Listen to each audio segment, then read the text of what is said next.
absolutely agree. There's the thing is, there's not like one right way to do anything. The right way is the way that works for you, right? And so even as we're talking about being bold, like being bold for you may be something completely different than what I'm saying. Maybe being bold is keeping your head down and keeping your mouth shut and just worrying about yourself. That might be the boldest thing you do. Maybe you have a history of speaking up and maybe challenging the status quo, losing your job. Um, one of my children, I'm not even going to keep him anonymous. My son Eric, he lost a few jobs like back to back to back, and I asked him like, "What have you learned, Eric, from this situation?" Because the problem with my son Eric, I hate to throw him under the bus here, but he's met me before. Um, is he gets a job and he thinks he's the CEO of the whole entire company. Yeah. And so, and I appreciate like his boldness and like speaking up for what maybe needs to change and what it is. But the way that he does it isn't always very effective because it usually leads to his being unemployed. So, Yeah. after a while, after he had lost a few jobs, I asked him like, "What have you learned?" And he says, "To shut my mouth and do my job." I said, "There you go." For him, that was being Yeah. bold, for not being unsafe and not being, reckless, but, being responsible for what he's responsible for and letting other people be responsible what they're responsible for. And I have to And that, say, sometimes I have to stay in my lane too. That's one of like the part. It's my way is not always the right way, and right. I can make suggestions, I can give feedback, I can challenge the status quo, and sometimes the answer is no. We're not going to do that. No, that's not going to work. No, we're not moving in that direction. And then I have to decide, is this something I can live with and stay in joy and do it? Yeah. Or is this Yeah. a deal breaker for me and I have to leave in peace and go do something else? Yeah. But it doesn't always have to be my way. And part of being bold is you have to be open to rejection and not take it personal. Sometimes it's not the best idea. There's other pieces in play that maybe you're not aware of, and you live with it. Yeah. And that's the other piece, like you said. Can we be too bold? Can Yeah. we just be contrary just because we are a contrarian, Right. right? Can we say, but there's always a better way, so we have to look for the better way, right? And like you mentioned, there's many things that are circling above us that Hmm. are keeping us from being able to be exactly who we want to be and at that exact right time, right? And Right. there's many things that I wish, looking at, just in what we do on a regular basis or looking at my own ways or other people's ways that, I would hope could be better, could change, right? Hmm. And Yeah. at the same time, what's the value of that change? And is that value something that will elevate what we're doing right now significantly enough to put the energy and the effort into the change, Right. right? And There's it's not always a good time. Yeah. no, no, but it's funny. My buddy Brandon, who used to be an exec at Kern County, um, he's also a pastor, and he said he heard, a lot of people say, when I walked into the relationship, I had one eye closed, and after we got married, my eyes were wide open, right? Hmm. And so that means you're seeing things about people that you didn't know before. Well, how do you deal with that? Well, he said, he heard from somebody else, when you get into a relationship, you make sure both eyes are wide open. And then when you get married, you close one eye, right? Just Exactly. right. Just recognize, okay, this is what I got myself into. I have full knowledge of what I was walking into. The excuse of, well, I didn't know they were going to be like that Hmm. is literally an excuse, right? As opposed to, right, I recognized what it is that I'm getting into, who it is I'm getting into with, and how it's going to help me. It's really hard when your emotions are in the way, when everybody's in their love bubble, everything looks wonderful, and then, all of a sudden the worm turns. But really having a full understanding of the, the people or persons that you are engaging with before you make that leap into the change. There's some folks who are change addicts, right? Yeah. If we've been doing it for too long, then that means it ain't working, right? That's it. And and so that's something that, like I said, can foster innovation, Hmm. right? And keep people moving towards a new positive. But like we said, I mean, there's value in we've invested in something that is going to give us this known benefit, and we want to see it through to reach that benefit. And then Hmm. once we're done, we reevaluate. Okay, we Right. reached our goal. What worked, what didn't? Is there another opportunity? But good luck telling that to people who are just inherently bold or looking for opportunity and ready to strike while the iron's hot. And like you said, sometimes that can be the most courageous thing is for someone to say, I see something that can be better, but if we introduce it now, what we're doing might not be realized. So how do we get Hmm. to where we have accomplished what we're going to do and then say, this was a great mousetrap. I Right. found a way to make it more efficient. So the next time we utilize that, we can implement that into it. But not everyone's that patient. Not Right. everyone's that it takes me a while. I'm different than you. I know you said, you're a change addict. I like that, my scarf certainty is something that is super high for me. I didn't think, you know, certainty for a squirrel chaser like me would be something I look for, but I'm looking for certainty in other people, Hmm. right? And so I like to be spontaneous, but I also like to be spontaneous within parameters, right? Hmm. So I know what to expect. I can walk in there and say, okay, there's this room, and I'm tasked with filling this room. How can I be creative filling this room, right? And I want to see it through, and I want to give it every chance to succeed before I decide this ain't working. But once I make that decision that it's not working, my decision's made, we're moving forward, Yeah. right? But I try to give myself a lot of data because, if I second guess, why are we moving on so quickly? Then that can be something that can really affect the next time we get into a change process.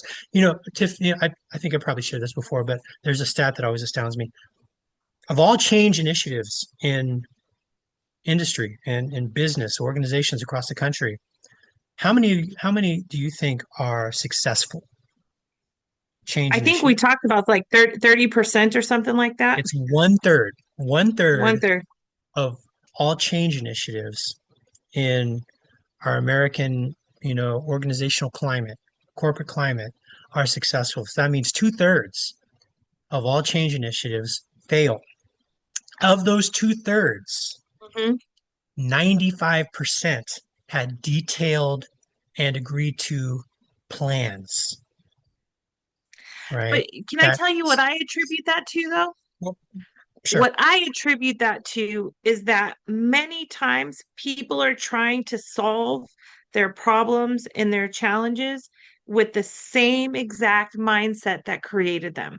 sure, And so they're absolutely. really just taking the same wheel that is not fitting, is not working, and they just slap a new rim on it and call it something different and do the exact same thing and Yeah. then wonder why they don't get the same, the same results or different results. It's because they're literally doing regurgitating the same thing from a different direction. And I think that it's like when we have this is one of the reasons, let's go into coaching for just a second. Like, this is one of the reasons I love the question, and what else, and what else, and what else, and what else, and what else, and what else, until the people are like, there's nothing else. But Right, just give me the question. the gas station Yeah. Chinese order. Yes. By the And what just else? real, And what else? I ordered gas station Chinese the other day on the phone, and like, yeah, I want to order combination fried rice. Okay, and then right, so she did the and then on me. Like what was that movie, Good Burger, right? Okay. And And then, then I want some shrimp, sweet and sour shrimp, and then right, so. Yeah. Yeah. What else? What else? What else? Yes, I hear you. Anyways, I'm sorry. But Go ahead. no, no, no, that's okay. That's okay. But I Yeah. love that as a question because here's the thing. When we're problem solving specifically, which by the way, being bold is oftentimes solving a problem. There's something that's not working, you've got to be willing to try something else.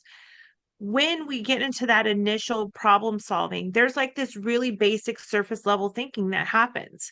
So, for example, if I say, I'm going to go on a diet, I might say to myself, oh, I got to reduce my calories. So I'm going to give up cookies. Okay. Which is not a terrible idea, but it's also very surface level. Maybe I don't eat a lot of cookies to start with. So just saying I'm going to give up cookies, it's a good idea, but it may not solve my problem because it's not the root cause. It's not the root cause of what my challenge is.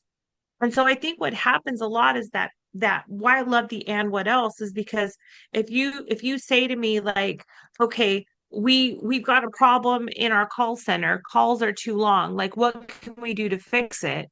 And we're like, let's just give people a 7-minute time frame. They got to fix it within 7 minutes, and we'll have a timer on their computer to know how much time they have so that they have data. That okay, and what else? What else can we do? Well, no, that's the only idea. We can do that or not do that. So you have these like dichotomous decisions. It's do this or do that, or do this or don't do this. And that is limiting. It's very, very limiting. So when you say, and what else? So it makes people get below the surface of like, here's like if I want to go on a diet, I want to lose weight, I'm going to give up cookies. And what else? I'm going to give up alcohol. And what else? I'm going to go for a walk every day. And what else? Like, what do you mean? And what else? Like, those are the things I always do to lose weight. And how's that working for you? Because you're back at, you're back at trying to lose weight. So those things are obviously not helpful for you long term. What else can you do? Oh, and now I'm in a different mode of thinking where I can be bold to get out of just the standard of this has worked for me in the past and that's what I'm going to do again, to maybe looking at possibilities of what can I do differently that's beyond that surface thinking. But it takes a lot of time to get there. And this is why I think most decisions fail is people keep trying to solve the problem in the same way they've solved them in the past, but that's not our conditions. And so I'm gonna take what you said there, and I'm gonna add something to it, or I'm gonna add a Okay, little, put a okay. little bam, right? Put a little All thing on, right. and I'm gonna go back to that idea of 95% of those failed change processes have a Mhm. plan. So we've acknowledged the what else, right? So how often do we get to the why? Who is doing it? Right, How do we right. feel about it? Right? So you talked about doing the what else questions, which initiates the what. How often do we get to the why questions, which initiate the who? Right. Right. So Right. this Hmm. is so the other piece of that. The what else is also there's a model called the five whys, right? Yep. Yep. In decision making, right? So I want to give up cookies. Why? Because I want to lose weight. Why? Because I want to fit into a dress. Why? Because my cousin's wedding's coming up and I want to look good. Why? Because I want to stun on them hoes. Right? So That's right. that's a five whys. Or I want to give up cookies. Why? Because I want to lose weight. Why? Well, I want to be healthier. Why? Because my blood sugar is too high. Why? Because I eat too many carbs. Why? Because I'm a sugar addict, right? Hmm. That gets to the heart of the issue. How many of us Right. want to say, I'm a sugar addict, I'm a tobacco addict, right? Hmm. Whatever it is, I'm a change addict, right? How many of us are vulnerable enough to ourselves, not even to other people, Right. to say, yes, this is that thing that is my bugaboo that is causing me to fail in the things that I want to succeed in. So as much, we talked about this going through coaching school, right? How often we're really good at solving the what? Case Hmm. managers, how good are you at solving the what? You got resources to solve the what? How often do we get into the who? And to access the who, we have to access the why. We Right. have to access why this is important to the who. All right, so asking yourself the five whys.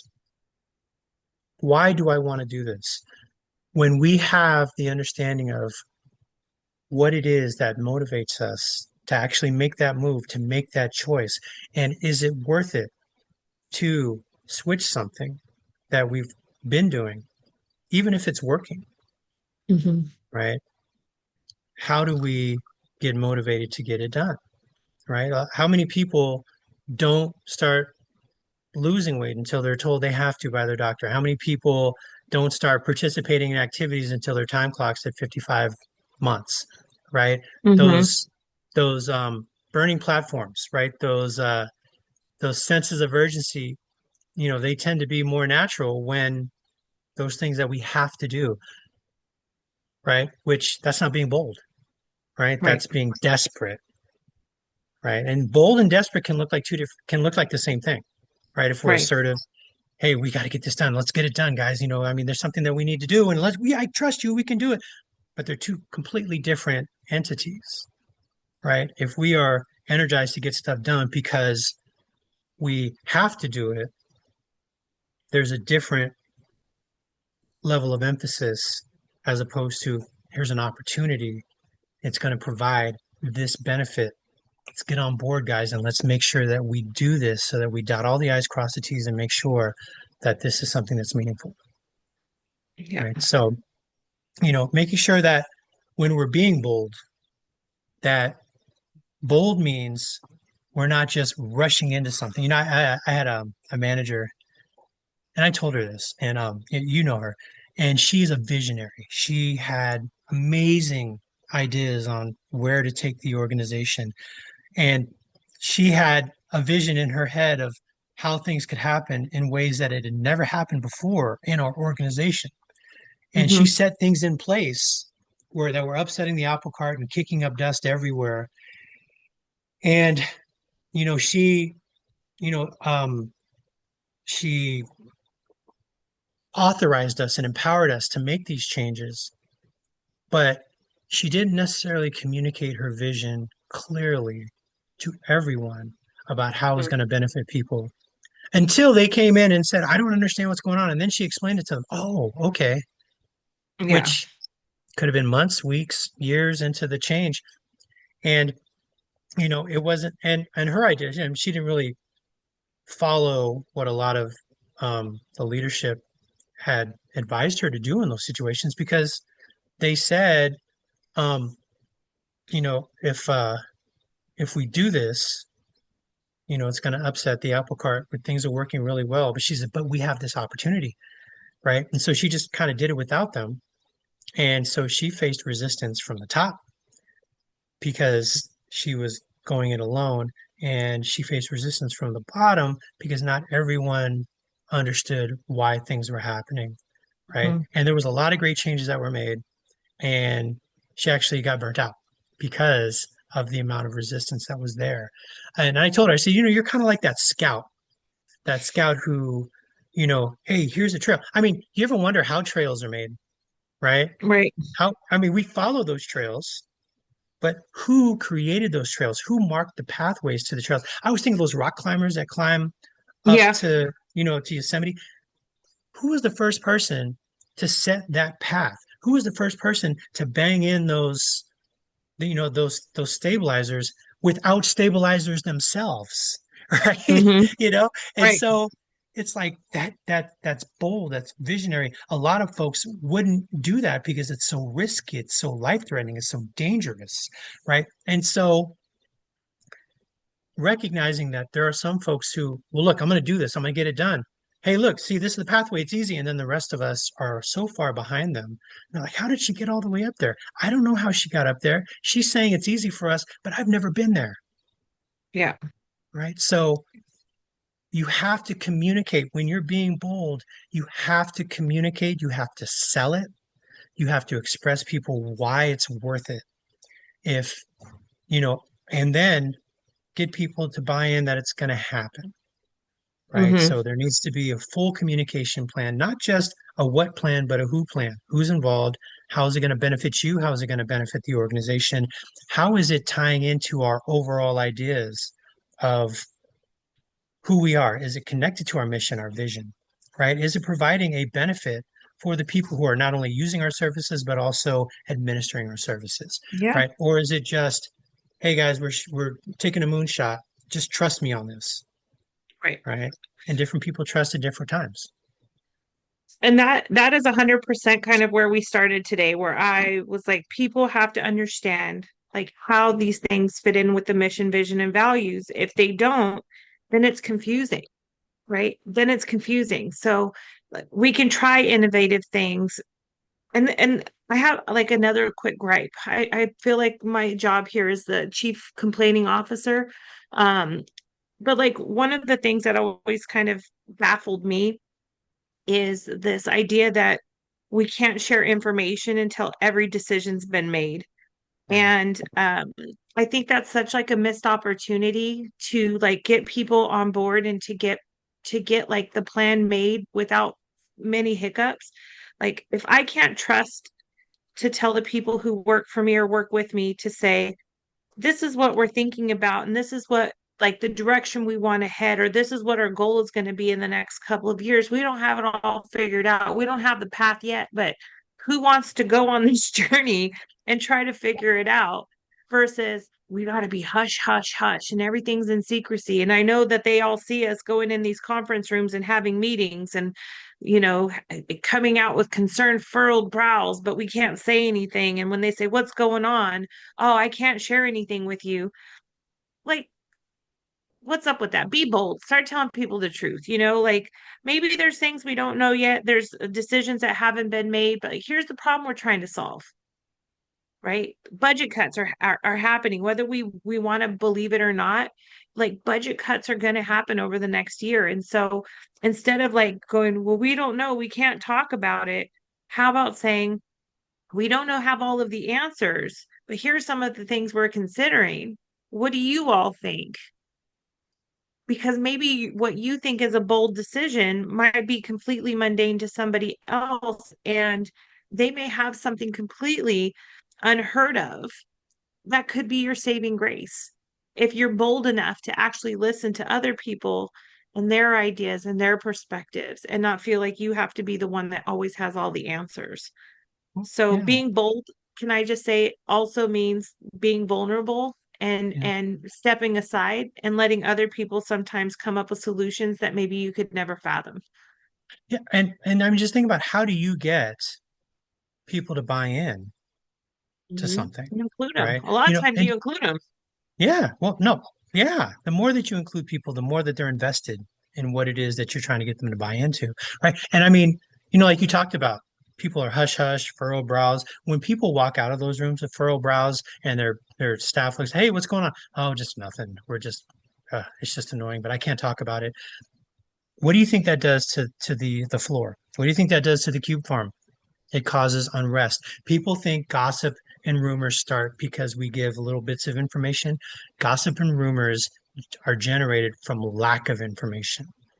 When Right. we When we don't fill have in the blank. information, when we have to fill in the blanks, our brains will fill them in by ourselves with the worst case scenario. Our limbic system kicks into gear and we come up with why this is going to suck or what's happening, whether they're going to lay people off, hiring freeze, change our job, more work. Is it me? Am I in trouble? Right? All those things come up. And now, how does that affect the quality of our work? Are we as efficient? Are we as correct? Mhm. Are we in survival mode? Do people start looking for other jobs, early retirement? Right? So, like you mentioned, getting ahead of it, speaking, engaging people, right? The more that we talk to them about, is this something, here's what we're looking at. What do you guys think? You're the subject matter experts in this. How often do we engage our subject matter experts as subject matter experts? If we don't treat our staff as subject matter experts, what the hell are they there for? Right. And if you treat them like bodies, you're going to get bodies, Yeah. right? And so, I mean, just thinking about different things that people do. I know there's a whole system-wide process. I know that of organizations that we work with on a regular basis that the vendor was creating a system that was going to affect multiple counties in the state, in fact, the entire state, and did not get the end users in on the design of the process system until it was 3 months from launching. Yeah. And then they presented to them and said, "What do you think?" And they said, "This is nothing that's going to serve the people that we work with." Well, that's not what we were told in the design. Okay, so maybe it's not the vendor's issue. Maybe it's the people who solicited the vendors to make these choices because they think they know better. Like we talked about, the further you're Yeah. away from the line and the more you are closer up to the bottom line, what becomes more important, right? It's like, Yeah. another even simple example, that my local tennis club that I was at for 10 years, they had to resurface the courts, right? And so, okay, we need to resurface the courts. We need to do it and to make sure that it's something that, we can play on and that we enjoy. So what do we do? Well, let's do a competitive bidding process. And the competitive bidding process meant we go with the lowest bidder. And so the Mm-hmm. lowest bidder did a half-ass job and did not do what the other, higher price bidders were saying we could do this and it's going to make sure that your courts are more that will last longer. So are we focusing on short-term gains versus sustainability? Right? It always takes me Right. back to the one Tony Robbins concept that I really follow, short-term pain versus long-term pleasure, Mm-hmm. right? So, we will, we want to minimize the short-term pain. But when we minimize short-term pain, very often we are minimizing the long-term pleasure we're going to get from that pain. Right. Recognizing that, spending an extra couple $100s on that car that has a better engine, or a four-wheel drive if you drive in the snow, rather than having to change your tires or put chains on your tires every time you have to do that, that makes a difference, Mm-hmm. right? And so, but up front, I don't want to have to pay that extra $50 a month in the car note. Well, you're going to spend how many man hours putting them chains on or having to replace your tires, or having seasonal tires as opposed to just spending that extra $50 a month in a car note Mm-hmm. right off the bat. So how is that something? Is David, he's there with me, huh? He feels that, right? So yeah, right. So, just thinking Don't get about him started, please. But Please. just thinking about the long-term benefits, sometimes it causes a little bit more short-term pain, Right. but the sustainability is something, especially if you plan on having something for a while. If it's something that's disposable, who gives a crap, right? And so if the investment's going to be more than the worth of what it is we're getting into, then we don't have to worry about it. But if it's something that, we are planning to use and, you know, really make important in our lives, then we need to figure out, is this worth it? And if it's not worth it, then why am I getting into it? Right. Right. So being bold doesn't mean just jumping in front and say, "Come on, everybody, let's go with me." It's okay. You guys are going to come with me, but it's after I've made sure that the only way people are going to follow you into places they don't want to go is if they understand why it's beneficial for them to follow you to where you want them to go. And not, yeah, and let's buy into the destination. But the other big, I think big challenge is to say, I really want to get to this mountaintop, but I haven't hiked in years. So Yeah. what challenges? You all are the hikers. You are the ones that do this all day, every day. What do we need to do to prepare to get to that mountaintop? What issues do you foresee? And what are some things we can do to prepare for it? Yeah. Because it's not going to be a smooth ride, right? It's not going to be a smooth rise to the mountaintop. But I also want to say it's important we get there and we get there together. So, what do we need to prepare for? What do we need to plan? Who do we need to support? Who are going to be the people in the front? Who are going to be carrying the back? Like, let's talk about that and make this again, maybe it's not a non-negotiable that we're going to the mountaintop, right? Like, as a leader, I might have to make the decision of where we're going, but I can absolutely include people in the process of how we're going to get there. And And so that last piece of what we've just been talking about, the boldness there is the boldness of having that crucial conversation, Right. Right. right? Because not every crucial conversation has to be difficult, Right. right? If we plan it, if we It doesn't. communicate it, if we lead to, that's the thing. I mean, we mix up crucial conversations with difficult conversations. They don't have to be the same, No. right? No. I've had many crucial conversations that have had less resistance than I thought because you Mhm. plan into, let's talk about what's the issue, what it is that we need to address. You know, the CBIA plus F, right? The feedback form, right? This is Right. the issue we need to talk about. This is the behavior we're seeing. This is the impact of that. What can we do to improve that? Talk to me about how we can make it done, how we can get that done. And so the scary thing is, are people going to ask me questions that I don't know? Are they going to bring up things that I haven't thought of? And or am I just going to get pushback? Are people not going to like me anymore? Yeah, no, yeah, you Sure. know, all of those questions can lead to a yes, right? And sometimes they lead to a yes that is irrational. This is a benefit, and Mhm. people are so pissed off at me. Okay, yeah, that's the challenge of being a leader. You know, because we're asking Yeah. people to go to places they have not been to, right? And so, how do we make that work for folks? And Yep. you know, Yeah. so I dig your idea of being bold, and that's something we can talk about later. The idea of not being bold, not taking risks, and that's the opposite, right? When we're not bold, when we're not told why we're bold, or why we're being bold, or we have to do something, sometimes it leads to risk avoidance, which is another bugaboo that leads to inefficient Hmm. organizations. So, Yeah. yeah. All right. Well, do you have anything else you want to add on boldness? I am just saying that we are, and we've been hearing this for the last, I don't know, 25 years or so. We are in very unprecedented times. We are AI is coming through. We've got a lot of changes in the world and how people are treated, and um, we as people have to be bold and try something else. Like the way we've been operating, obviously, is not getting us what we want. So I'm encouraging people to just think different.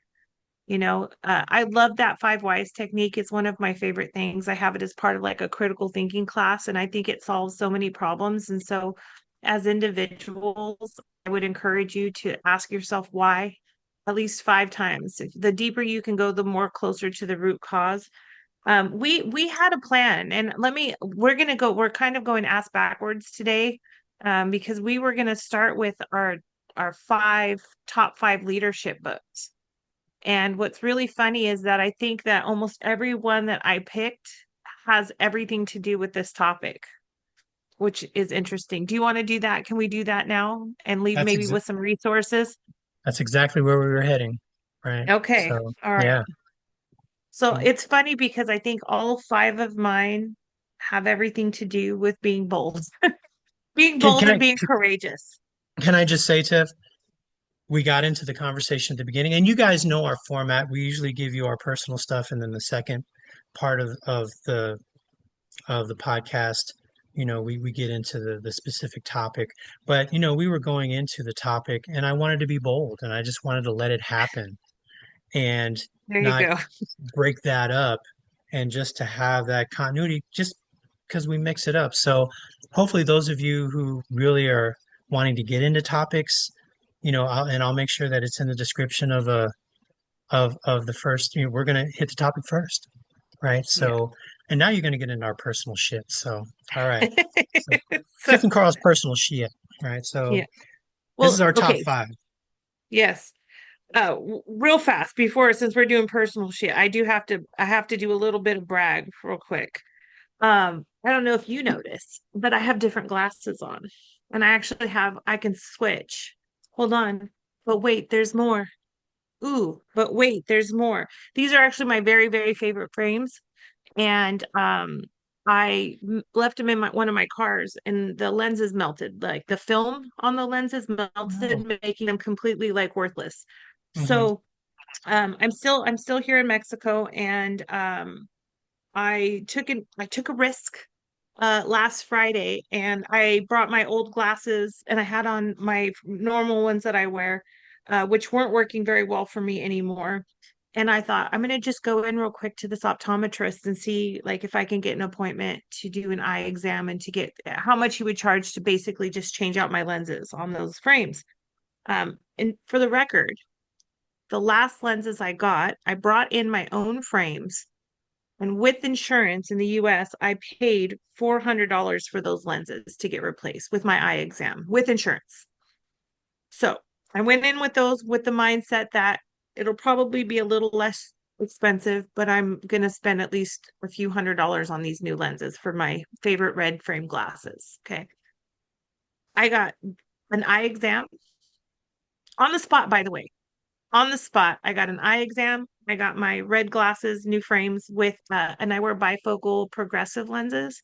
So progressive lenses with all the anti-glare blue blockers, transition to the sun. Okay, got those.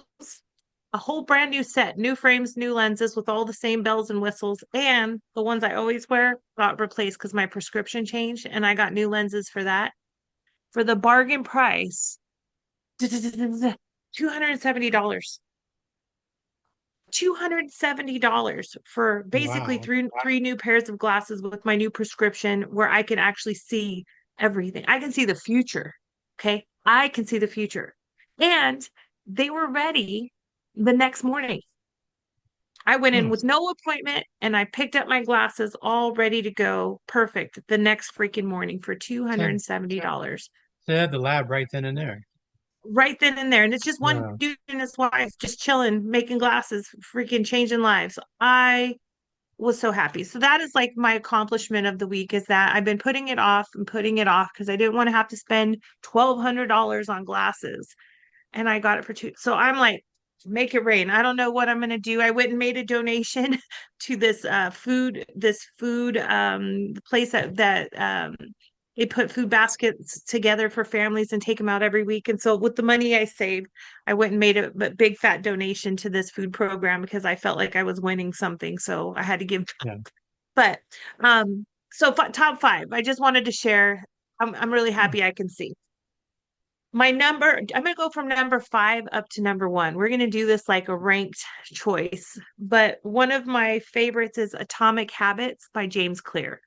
And I don't know necessarily that that's a leadership book, but I do think it helps with the leadership mindset and thinking about how people work and how they operate and how you have to kind of break the cycles of habits and being habitualized to systems and stuff. And so that's the way I took it. Love it. Love James Clear.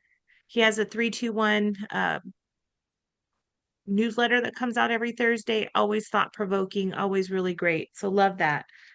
My number four is Influence by Robert Cialdini, and that is about the uh, psychology of persuasion.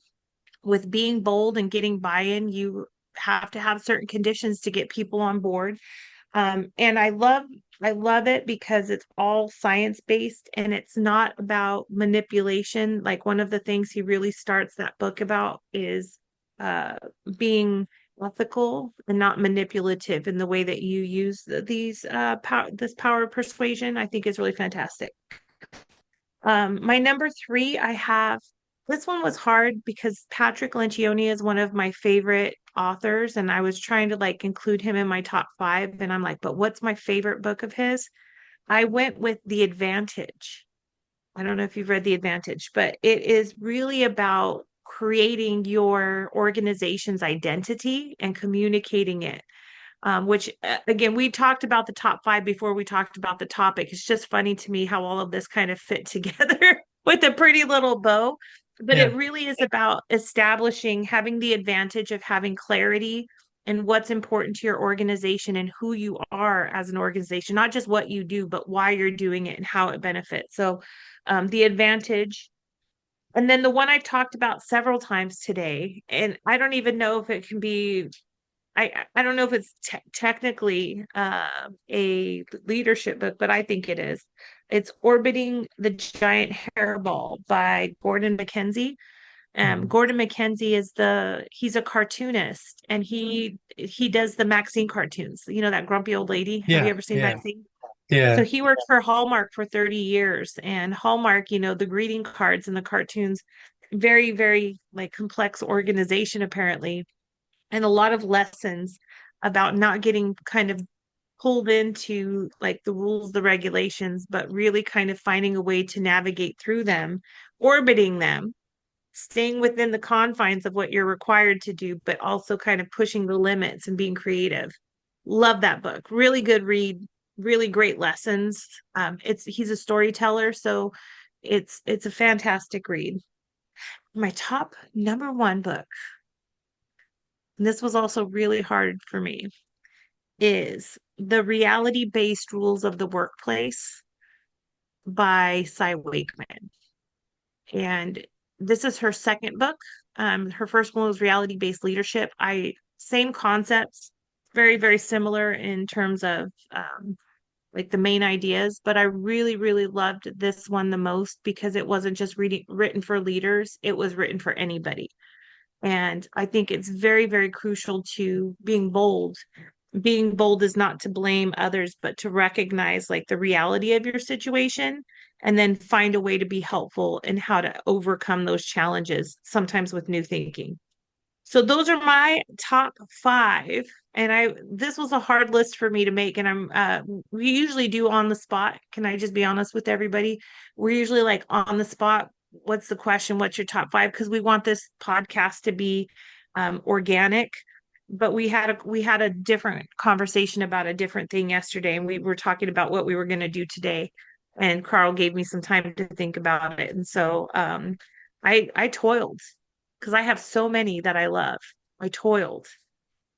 And I'm surprised Brene Brown is not in my top five, but if I had to give an honorable mention, Daring Greatly would be probably my honorable mention. Sorry, Brene, you didn't make it to the top five, but I still love you. Oh, she'd be fine with that. Yeah, Yeah, yeah. Cool. Well, so my top five, and just I'm thinking about, and yeah, we came up with that yesterday. We had a call yesterday. We got some exciting stuff coming up, y'all, that we're so super excited. excited about, and we can't wait to share with you. And but we need to make sure that there's stuff that's happening in the room, but we can't tell you what's happening. So we're not being bold, right? But just stay tuned. We're gonna let y'all know as soon as we're able to. But so I had some time. I didn't have a class yesterday. I don't have a class for another 2 weeks. So it's actually all of a sudden my brain says, well, what else is there? Well, I mean, I'm doing Right, my conflict resolution class, but I don't have to teach, in person. So it gives me right. my brain to think. So I said, hey, while I was sitting there grading papers, what about our top five leadership book? You're right on it. Yeah, cool. So we probably would have came up with that anyway, but it's always Yeah. nicer to be prepared. So thinking about my top five, um, and they're not in order, right? But Oh. although I am a ranker, but just off the top of my head, there's the old tried and true the leadership challenge, which is from Kouzes and Posner, and they Mhm. talk about the traits of an admired leader. They do a survey connected with it. There's so many, I administer a 360 that's connected to the 30 practices of admirable leadership with in the MyC platform, right? Excuse me, the 5 leadership practices and the components of those. And so it really does help me to stay on top of things and to build, communications and plans based off of, am I doing these things in the right way? The second thing is what we were talking about earlier with to change, how to be bold. If anybody's ever read the book Our Iceberg is Melting, and it's from Cotter, and it is all about change management, but it is an allegory about penguins and penguins that are stuck on an iceberg that is melting, and nobody wants to admit that it's melting. And there is, one person or one penguin, not person, but well, penguins are the only other monogamous, or they're monogamous right through. So they Hmm. might be more like humans than anybody else, but or might more like humans want to be, right? But Right, right. they were, he noticed that the iceberg is going to melt, so he tries to let people know, and there's this council of folks that are whatever, and then he had to prove it to him. There's a whole process that helped folks to get from the fact that there's nothing, we don't see anything wrong, to we need to start being proactive in making sure that we make those changes so that our community thrives. Right. And Hmm. so it's a great allegory. It's not that long. Great illustrations. There's also a 10-minute YouTube video if you want to watch it. It's real cool. But I would read the book too. Um, and the next book is Wooden on Leadership, and this is from John Wooden, who was the famous basketball coach for UCLA, who won, I think, 11 out of 12 national titles in the 60s and 70s. And, were, a lot of like Kareem Abdul-Jabbar, Bill Walton, Marcus Johnson, all these wonderful people, swear by this man, who almost lived to 100. And Oh, wow. he talked about how to mold a team together. And he created a pyramid of success, which, at the base, are things like, hard work, friendship, loyalty, cooperation, and enthusiasm, which builds self-control, alertness, initiative, and intentness, and all the way, and it works all its way up to competitive greatness. So it's very much Hmm. similar to Lencioni's pyramid of functions of a team, Yeah. right? And so, and the thing where they talk about, skill, skill is in the middle of the pyramid. You don't start with the skill. You start with how do we get people together with different levels of skill. And then the skill comes into the middle part, which leads to that. So it's definitely something that's really inspirational for me. The next one is not necessarily a leadership book, but it's a historical book, but it really has some amazing lessons, and it's something that people have took from. And it's Team of Rivals by Mhm. Doris Kearns Goodwin, which talks about Abraham Lincoln's uh, presidency, his early presidency, and what he did to create his cabinet, where he didn't just take political cronies and people who thought like him and agreed with him or who owed him. He went to some folks who were his strongest rivals, polar opposites in what they were thinking, but that he Hmm. knew would challenge him on his thinking and also would be good stewards of whatever it is that he put in front of them. And he created a cabinet that was able to shepherd us through the Civil War and also to expand our lands, buy Alaska, all these wonderful, and also get the Emancipation Proclamation through the 13th, 14th, 15th Amendments, all these seminal things that you saw during Lincoln's presidency. And it wasn't just yes men that he had. So, how did he do that against his own better nature? Right. His Hmm. own ideas of it would be a lot easier if I just had people to say, "You're right, Mr. President." Right. So Hmm. it's pretty fascinating. And how he got them to buy in too, because they were a little suspicious. Why you just defeated me or you defeated my party? Why are you coming to ask me for help? Right. So I think that it's very instructive. And I wish more people would read it, especially today. Right. And then Hmm. the last one that I have, last but definitely not least, are the Four Agreements from Don Miguel Ruiz, Yeah. right? Which talks about what are the things that we really should focus on to be able to be that whole person, that steady person for ourselves and for other people, right? Hmm. So, making sure that we are focusing on the things that are important, right? So being aware, being mindful, right? Setting boundaries, right? Recognizing the power of words and that words do matter. And Yep. so, that we use them in the right way. So those are just some examples. Those are just five of the ones that I love. I mean, I've, used a lot of others, transitions from bridges, which is amazing, right? I have this book from Harvard Business Review that I actually got from Goodwill that has dispatches from or articles or chapters from different leadership books that I look at, and it really stands out to me. Lencioni's amazing. He's a boss, and he's in my Audible. So is Brene Brown, right? So, I mean, we can do that all day, but those are the five that really stood out to me. So, Yeah. yeah, so those are our top five, and so we're getting close to wrapping up here, but just we always have questions, so I just thought maybe we could end this session on a question. And so, Tiff, we talked about it being the beginning of a new fiscal year, but a lot of people they always have those resolutions for, the New Year's. And so it's, as we're entering into a new year, thinking back of the last year, what's a lesson that was learned in the Mhm. last fiscal year that you're going to take into the new fiscal year?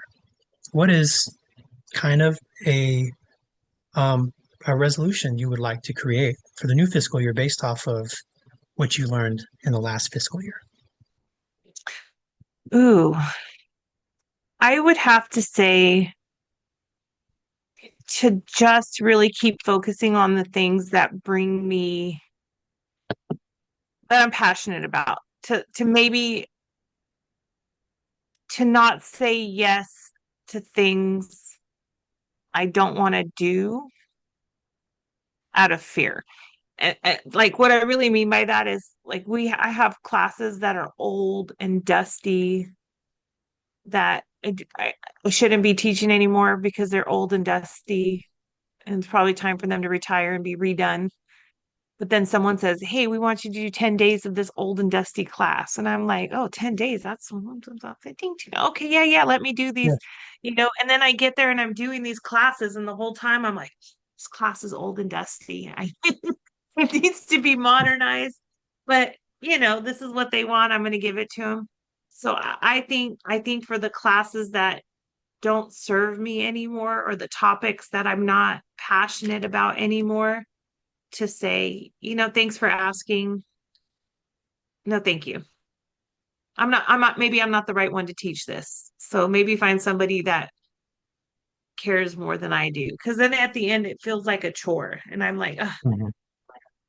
nobody's getting anything out of this because I'm not into it. I'm going through the motions, but I don't want to be here. And so I think that's the lesson I learned is to really just connect to things that I care about and that I feel like are going to create value versus just saying yes because I like money. I, I and I like do. I money. haven't changed my money. I haven't changed my mind. I still like money, but the money will come if I can make space for the things that matter instead of filling the space with like saying yes because I'm panicking, because there's holes in my calendar and I'm like, oh no, I need to fill these holes. Sometimes it's going to be okay to have a couple holes as long as I'm making space for the things that are important and valuable. So I'm gonna not say yes to everything. I'm gonna say yes to the things that I think are important and purposeful and say no to the things that I think are just fear-based. Yeah, cool. So my answer to that is I've learned, and I said this last year, and we've talked about this, right? So establishing boundaries on my time and things like that. Hmm. But the boundaries I was establishing on my time were for me to allow myself to have more time for people and things. And so that was really a what statement. What I've learned in the last year is regardless of it being a benefit to other people and things that I do, Hmm. I have to take care of myself. My own health and well-being is absolutely just as important, if not as important as other people, which is hard because I'm a people pleaser, right? Yeah. So I want to do everyone well. I want everyone to feel good about my choices and the things that I do, which is important for me. It's one of my values. But at the same time, I'm making impact for other people. I really have to make sure that I'm Yeah. creating a positive impact for myself. I don't want to run myself down, even if I'm making less time doing things and giving more time to other people and things. I also have to recognize that that still is not carving out time for myself. And Right. so I have to make choices that allow me to be who I want to be and to be able to feel the way that I want to feel. And so I have to start, that's what I'm going into the second half of this or the new year, new fiscal year Hmm. with is a commitment to, managing myself and Yeah. doing the things that keep me able to take care of those other people that I so value. Yeah. Good. Because you can't pour from an empty glass. You No, can't and pour from an empty glass. Yeah. I heard a Yeah. I heard another quote from my homegirl Brene that I think is also like very connected to that, and that is you can't light yourself on fire to keep other people warm. And I think as a people pleaser, that's probably something that you might struggle with is you try so hard to keep everybody around you happy and safe and content and connected that you are on fire. And you don't realize until you're at the very end of it. You're I don't even like our fire.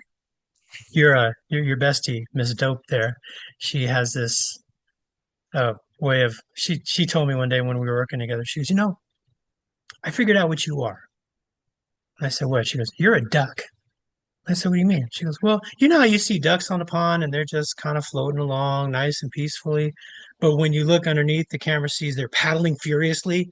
She goes, that's you. Mhm. That's you.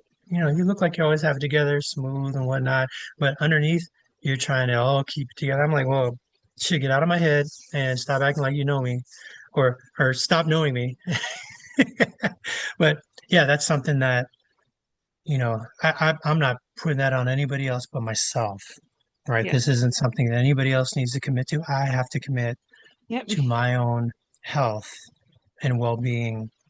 Um, because if I can't take care of myself, I can't take care of anybody else. Yep. Well, good for you. Yeah. Good for you. Well, take All care of right. you. And I don't have Mhm. a question for you because I'm gonna like give you some time. Take care of yourself, as I'm All gonna right. do.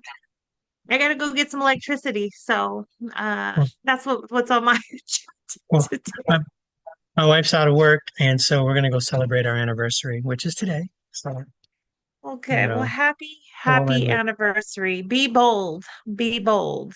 that's right. All right. But take care. So And keep it real, everybody. keep it real. All right. Keep it real.